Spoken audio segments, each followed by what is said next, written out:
ಎಷ್ಟು ಕ್ರಿಸ್ಪಿಯಾಗಿ ಬಂದಿದೆ ಅಂತ ನೋಡಿ ಸೌಂಡ್ ಕೇಳಿದ್ರೆ ಗೊತ್ತಾಗಿರುತ್ತೆ. ನಮಸ್ಕಾರ ಪ್ರೀತಿಯ ವೀಕ್ಷಕರಿಗೆಲ್ಲ ಮನೆ ಗೃಹಿಣಿ ಚಾನಲ್ಗೆ ಆತ್ಮೀಯವಾದ ಸ್ವಾಗತ.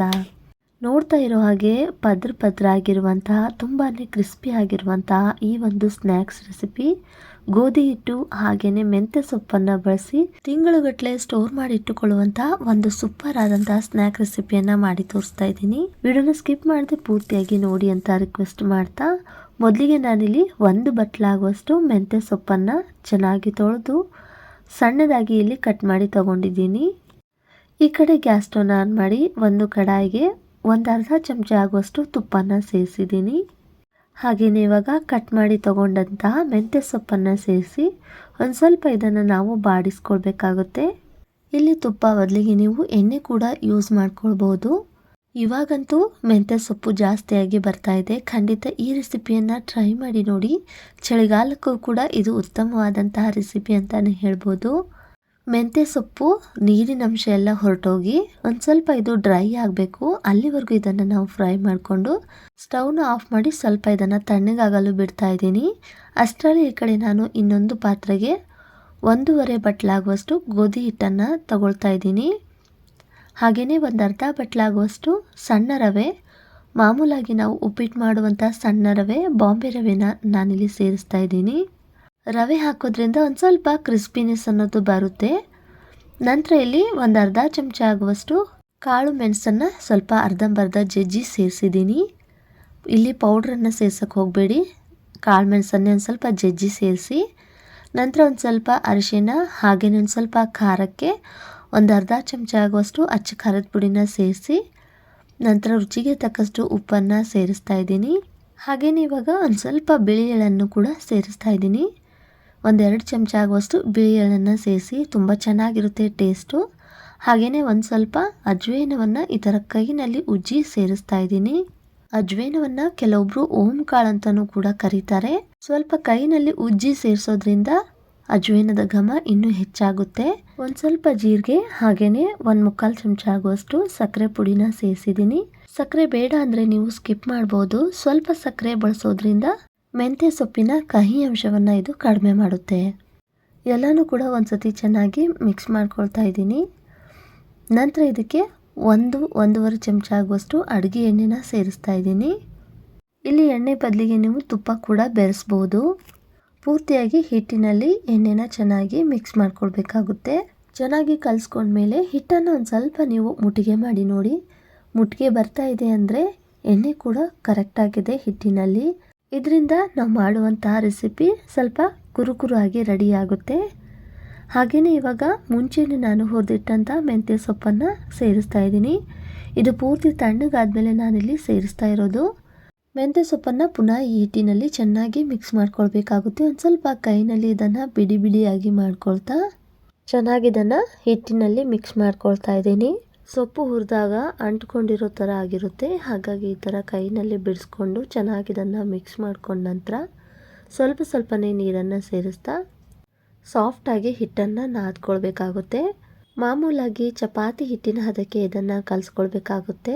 ಇಲ್ಲಿ ರವೆನ ಬಳಸಿರೋದ್ರಿಂದ ಹಿಟ್ಟನ್ನು ಒಂದು ಸ್ವಲ್ಪ ಸಾಫ್ಟಾಗಿ ನಾದ್ಕೊಂಡು ಒಂದು ಸ್ವಲ್ಪ ಇದನ್ನು ನೆನೆಸಕ್ಕಿಟ್ರೆ ರವೆ ಕೂಡ ನೀರನ್ನು ಹೀರ್ಕೊಂಡು ಒಂದು ಸ್ವಲ್ಪ ಇದು ಸಾಫ್ಟಾಗಿ ರೆಡಿ ಆಗುತ್ತೆ. ನೋಡಿ, ಹಿಟ್ಟನ್ನು ನಾನಿಲ್ಲಿ ಚೆನ್ನಾಗಿ ನಾದ್ಕೊಂಡಿದ್ದಾಗಿದೆ. ಇಲ್ಲಿ ನಾನು ಒಂದು 15 ನಿಮಿಷಗಳ ಕಾಲ ನೆನೆಸ್ಕೊಳ್ತಾ ಇದ್ದೀನಿ ಹಿಟ್ಟನ್ನು. 15 ನಿಮಿಷ ಇಲ್ಲ ಅಂದರೂ ಒಂದು 10 ನಿಮಿಷನಾದರೂ ನೆನೆಸಲೇಬೇಕಾಗುತ್ತೆ. ನಂತರ ಈ ಕಡೆ ನಾನು ಒಂದು ಬಟ್ಲಲ್ಲಿ 3 ಚಮಚ ಆಗುವಷ್ಟು ಕಾರ್ನ್ಫ್ಲೋರನ್ನು ತಗೊಂಡಿದ್ದೀನಿ. ನಂತರ 1.5 ಚಮಚ ಆಗುವಷ್ಟು ಅಡುಗೆ ಎಣ್ಣೆನ ಸೇರಿಸಿ ಚೆನ್ನಾಗಿ ಇದನ್ನು ಮಿಕ್ಸ್ ಮಾಡ್ಕೊಳ್ತಾ ಇದ್ದೀನಿ.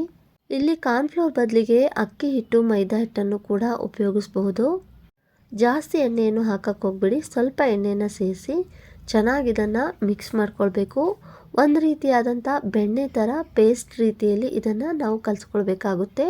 ನೋಡ್ತಾ ಇದ್ದೀರಲ್ಲ, ಈ ಥರ ನಾನಿಲ್ಲಿ ಕಲಿಸ್ಕೊಂಡಿದ್ದೀನಿ. ಇದನ್ನು ಸೈಡಿಗೆ ಎತ್ತಿಟ್ಟು ಈ ಕಡೆ ನೆನೆಯಕ್ಕಿಟ್ಟಿರುವಂಥ ಹಿಟ್ಟು ಕೂಡ ಚೆನ್ನಾಗಿ ನೆಂದಿದೆ. ಮತ್ತೆ ಒಂದು ಸತಿ ಇದನ್ನು ಚೆನ್ನಾಗಿ ನಾದ್ಕೊಳ್ತಾ ಇದ್ದೀನಿ. ನಂತರ ಒಂದು ಸ್ವಲ್ಪ ಚಿಕ್ಕದಾಗಿ ಉಳ್ಳೆನ ರೆಡಿ ಮಾಡ್ಕೊಳ್ತಾ ಇದ್ದೀನಿ. ತೀರಾ ದೊಡ್ಡ ಉಳ್ಳೆ ಎಲ್ಲ, ಸ್ವಲ್ಪ ಚಿಕ್ಕದಾಗಿ ಉಳ್ಳೆನ ರೆಡಿ ಮಾಡ್ಕೊಳ್ಬೇಕಾಗುತ್ತೆ. ಪೂರಿ ಮಾಡೋದಕ್ಕೆ ಯಾವ ಥರ ಉಳ್ಳೆ ಮಾಡ್ಕೊಳ್ತೀವೋ ಅದಕ್ಕಿಂತ ಒಂದು ಸ್ವಲ್ಪ ದೊಡ್ಡದಾಗಿ ಮಾಡ್ಕೊಂಡ್ರೆ ಸಾಕು. ನಾನಿಲ್ಲಿ ಒಂದು 6 ಉಳ್ಳೆನ ರೆಡಿ ಮಾಡ್ಕೊಂಡಿದ್ದೀನಿ.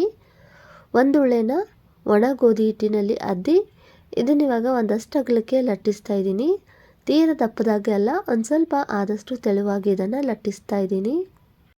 ನೋಡಿ, ಈ ಥರ ಒಂದಷ್ಟು ಅಗಲಕ್ಕೆ ಮೀಡಿಯಮ್ ಆಗಿ ನಾನಿಲ್ಲಿ ಲಟ್ಟಿಸಿದ್ದೀನಿ. ನೋಡ್ತಾ ಇದ್ದೀರಲ್ಲ, ತೀರ ತೆಳುವಾಗುವಲ್ಲ ಹಾಗಂತ ತೀರ ದಪ್ಪವಾಗುವಲ್ಲ, ಮೀಡಿಯಮ್ ಆಗಿ ಈ ಥರ ಲಟ್ಟಿಸಿ ಒಂದು ಪ್ಲೇಟಲ್ಲಿ ತೆಗೆದಿಟ್ಕೊಂಡಿದ್ದೀನಿ. ನಂತರ ಇವಾಗ ಇನ್ನೊಂದು ಉಳ್ಳೆನೂ ತಗೊಂಡು ಮತ್ತೆ ಅದೇ ಥರ ನಾನಿಲ್ಲಿ ಲಟ್ಟಿಸ್ತಾ ಇದ್ದೀನಿ. ಹೀಗೆ ಇನ್ನುಳಿದಂಥ ಉಳ್ಳೆಗಳನ್ನು ಕೂಡ ಎಲ್ಲನೂ ಒಂದೇ ಸತಿ ಈ ಥರ ನಾವು ಲಟ್ಟಿಸಿ ಇಟ್ಕೊಳ್ಬಹುದು. ನೋಡಿ, ಇದು ಉಳ್ಳೆನೂ ಕೂಡ ನಾನಿಲ್ಲಿ ಲಟ್ಟಿಸಿದಾಗಿದೆ. ಇವಾಗ ಲಟ್ಟಿಸಿರುವುದನ್ನು ಒಂದನ್ನು ತಗೊಂಡು ನಂತರ ರೆಡಿ ಮಾಡಿಟ್ಟಂಥ ಪೇಸ್ಟನ್ನು ಅಪ್ಲೈ ಮಾಡ್ತಾ ಇದ್ದೀನಿ. ಆದಷ್ಟು ಎಲ್ಲ ಭಾಗದಲ್ಲೂ ಕೂಡ ಚೆನ್ನಾಗಿ ಇದನ್ನು ಅಪ್ಲೈ ಮಾಡ್ಕೊಳ್ಬೇಕಾಗುತ್ತೆ. ಇದರಿಂದ ಪದರ ಅನ್ನೋದು ತುಂಬ ಚೆನ್ನಾಗಿ ಬರುತ್ತೆ. ನೋಡಿ, ನಾನಿಲ್ಲಿ ಚೆನ್ನಾಗಿ ಇದನ್ನು ಅಪ್ಲೈ ಮಾಡ್ಕೊಂಡಾಗಿದೆ. ನಂತರ ಮೇಲ್ಗಡೆ ಒಂದು ಸ್ವಲ್ಪ ನಾನಿಲ್ಲಿ ಒಣ ಗೋಧಿ ಹಿಟ್ಟನ್ನು ಉದುರಿಸ್ತಾ ಇದ್ದೀನಿ. ಇಲ್ಲಿ ಗೋಧಿ ಹಿಟ್ಟಿನ ಬದಲಿಗೆ ಅಕ್ಕಿ ಹಿಟ್ಟು ಅಥವಾ ಮೈದಾ ಹಿಟ್ಟನ್ನು ಕೂಡ ನೀವು ಸ್ಪ್ರೆಡ್ ಮಾಡ್ಕೊಳ್ಬೋದು. ಜಾಸ್ತಿ ಇಲ್ಲ, ಒಂದು ಸ್ವಲ್ಪ ಲೈಟಾಗಿ. ನಂತರ ಇವಾಗ ಇನ್ನೊಂದು ಲಟ್ಟಿಸಿರೋದನ್ನು ಇವಾಗ ಮೇಲೆ ಹಾಕ್ತಾ ಇದ್ದೀನಿ. ಒಂದ್ರ ಮೇಲೆ ಒಂದು ಅಂತ ಓವರ್ಲ್ಯಾಪ್ ಮಾಡ್ಕೊಳ್ಬೇಕಾಗುತ್ತೆ. ಮತ್ತು ಇದಕ್ಕೆ ನಾನಿಲ್ಲಿ ಪೇಸ್ಟನ್ನು ಅಪ್ಲೈ ಮಾಡ್ತಾ ಇದ್ದೀನಿ. ಹೀಗೆ ಒಂದ್ರ ಮೇಲೆ ಒಂದು ಅಂತ 3 ಪದರದ ಹಾಗೆ ಇಲ್ಲಿ ರೆಡಿ ಮಾಡ್ಕೊಳ್ಬೇಕಾಗುತ್ತೆ. ಅಂದರೆ ಲಟ್ಟಿಸಿರುವಂತಹ ಚಪಾತಿ 3 ನಾವು ಒಂದ್ರ ಮೇಲೆ ಒಂದು ಅಂತ ಹಾಕಬೇಕು. ನೋಡ್ತಾ ಇದ್ದೀರಲ್ಲ, ಇವಾಗ ಇದು ನಾನು 3ನೇದು ಸೇರಿಸಿದ್ದೀನಿ. ಸೇರಿಸಾದ್ಮೇಲೆ ಮತ್ತೆ ಪೇಸ್ಟನ್ನು ಅಪ್ಲೈ ಮಾಡ್ತಾ ಇದ್ದೀನಿ. ನಂತರ ಮತ್ತೆ ಒಂದು ಸ್ವಲ್ಪ ಒಣ ಹಿಟ್ಟನ್ನು ಉದುರಿಸಿ ನಂತರ ಇವಾಗ ಈ ಥರ ರೋಲನ್ನು ಮಾಡ್ತಾ ಇದ್ದೀನಿ. ಈ 3 ಪದರನ್ನು ತಗೊಂಡು ರೋಲನ್ನು ಸ್ವಲ್ಪ ಟೈಟಾಗಿ ಇದನ್ನು ನಾವು ಮಾಡ್ಕೊಳ್ಬೇಕಾಗುತ್ತೆ. ತುಂಬಾ ಬಿಡಿ ಬಿಡಿಯಾಗಿ ಲೂಸ್ ಥರ ಇದನ್ನು ಮಾಡ್ಕೊಳ್ಬಾರ್ದು. ಸ್ವಲ್ಪ ಟೈಟಾಗಿ ಇದನ್ನು ಮಾಡಿಕೊಂಡು ನೋಡಿ, ಈ ಥರ ಮತ್ತೆ ಒಂದು ಸ್ವಲ್ಪ ಇದನ್ನು ಉರುಳಾಡಿಸ್ತಾ ಸ್ವಲ್ಪ ಟೈಟಾಗಿ ರೋಲಾಗಿ ಮಾಡ್ಕೊಂಡಿದ್ದೀನಿ. ಇವಾಗ ಒಂದು ಚಾಕುವಿನ ಸಹಾಯದಿಂದ ಒಂದು ಅರ್ಧ ಇಂಚದ ಹಾಗೆ ಇದನ್ನು ಕಟ್ ಮಾಡಿಕೊಂಡ್ರೆ ಸಾಕು. ತೀರಾ ದೊಡ್ಡದಾಗೂ ಅಲ್ಲ, ಸ್ವಲ್ಪ ಚಿಕ್ಕದಾಗಿ ಇದನ್ನು ಈ ಥರ ಕಟ್ ಮಾಡ್ಕೊಳ್ತಾ ಇದ್ದೀನಿ. ನೋಡ್ತಾ ಇದ್ದೀರಲ್ಲ, ಆ ಲೇಯರ್ಸ್ ಅನ್ನೋದು ಎಷ್ಟು ಚೆನ್ನಾಗಿ ಕಾಣ್ತಿದೆ ಅಂತ. ಇದೇ ಥರ ಎಲ್ಲನೂ ಕೂಡ ನಾವು ರೆಡಿ ಮಾಡ್ಕೊಳ್ಬೇಕಾಗುತ್ತೆ.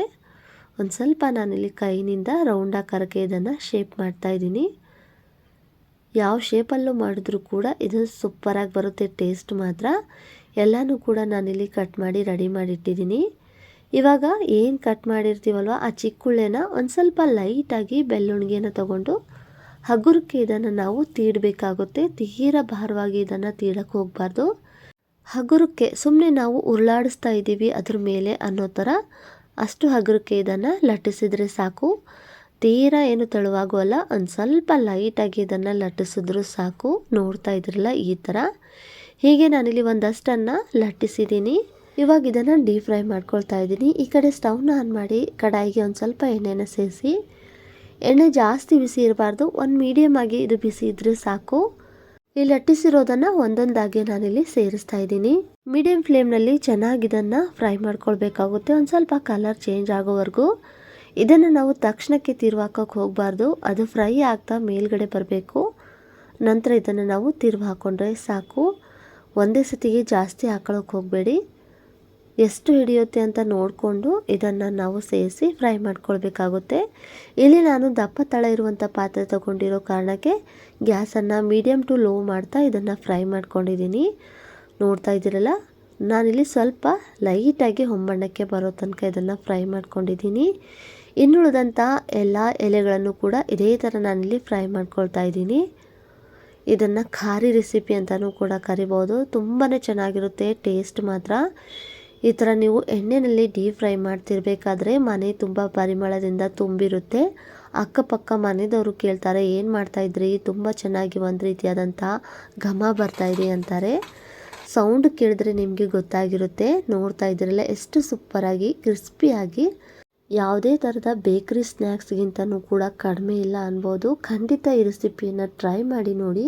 ಮತ್ತೆ ಮತ್ತೆ ಕೇಳ್ತಾರೆ, ಅಷ್ಟು ರುಚಿಯನ್ನು ಕೊಡುತ್ತೆ. ತಿಂತಾ ಇದ್ರೆ ಕೈ ನಿಲ್ಸಕ್ಕಾಗಲ್ಲ, ಬಾಯಿನೂ ಕೂಡ ಕಟ್ಟಕ್ಕಾಗಲ್ಲ. ಅಂದರೆ ಅಷ್ಟು ರುಚಿಯನ್ನು ಕೊಡುತ್ತೆ ಅಂತಲೇ ಹೇಳ್ಬೋದು.